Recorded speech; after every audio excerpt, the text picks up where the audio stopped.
ఇక కరీంనగర్ జిల్లాలో కూడా దొంగలు బీభత్సం సృష్టించారు. భగత్ నగర్ లో కూడా ఇటైతే నకిలీ తుపాకులు కత్తులతో బెదిరించి భారీ దోపిడీకి పాల్పడ్డారు. ఓ ఇంటిలోకి వెళ్లిన 8 మంది అయితే ఆగంతకులు కత్తులతో బెదిరించి వారి వద్ద ఉన్న బంగారం, నగదు దొంగలించారు.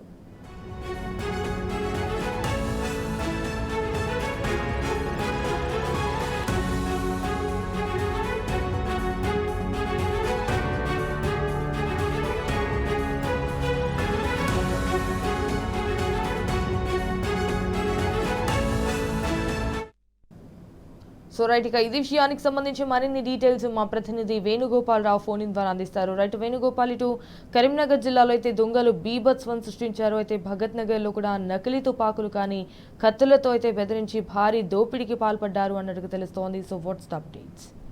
అది రాత్రిపూట అంటే రాత్రి 12 గంటల తర్వాత జరిగినటువంటి సంఘటన చెప్తున్నాడు. అంటే ముఖ్యంగా రాత్రి 12 తర్వాత ఈ అజ్మత్ అలీ అని ఈ పార్ట్నర్ చౌరస్తాలో ఉంటారు ఇల్లు. ఈ అజ్మత్ అలీకి సంబంధించి రాత్రి 12 తర్వాత లైట్ బయట బంద్ చేసి ఇంట్లోకి వెళ్ళిన వెంటనే గుర్తు తెలియని దుండగులు ఇంట్లోకి చొరబడి ఆ అజ్మత్ అలీతో పాటు ఉన్నటువంటి కుటుంబ సభ్యులను కూడా బెదిరించి వారికి సంబంధించినటువంటి ఒకటేసారి అంటే కత్తులతో ఇటు నాటు తుపాకులు ఉన్నాయని చెప్తా ఉన్నారు వాళ్ళు.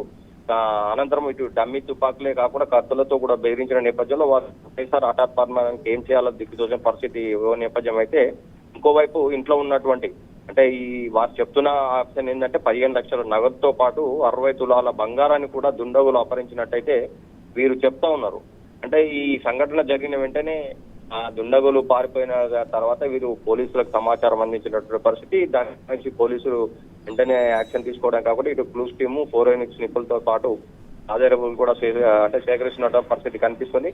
ముఖ్యంగా ఈ దొంగలు ఎట్ నుంచి వైపు వచ్చారు, ఏ విధంగా దాడి చేశారు అంటే స్థానికంగా ఉన్నటువంటి సీసీ ఫుటేజ్లను కూడా పోలీసులు అయితే పరిశీలిస్తున్నటువంటి పరిస్థితి మనకు కనిపిస్తోంది సంజన.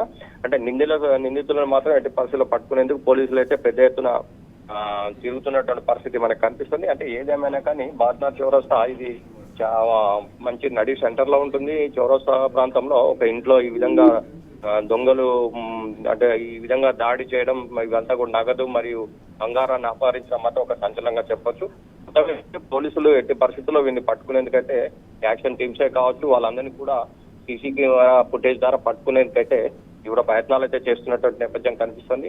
ప్రస్తుతం అయితే వీరికి సంబంధించి చూసుకుంటే అంటే ఈ 2 కోణాల్లో పరిశీలిస్తున్నారు. అంటే ఇదివరకు ఏమన్నా వీళ్ళ మధ్యలో ఏమన్నా తగాదాలు ఉన్నాయా, లేకపోతే ఏ విధంగా జరిగింది, ఎట్లా జరిగింది అనే దాని మీద కూడా వాళ్ళు ఆలోచిస్తున్న పరిస్థితి కనిపిస్తుంది. ఇదేమైనా కానీ మొత్తం మీద అయితే బాద్నాథ్ చౌరస్తాలో ఈ దొంగతనం ఒక సంచలనంగా మారిందని చెప్పొచ్చు Sanjay. Okay, all right Venugopal Rao, thank you for the updates.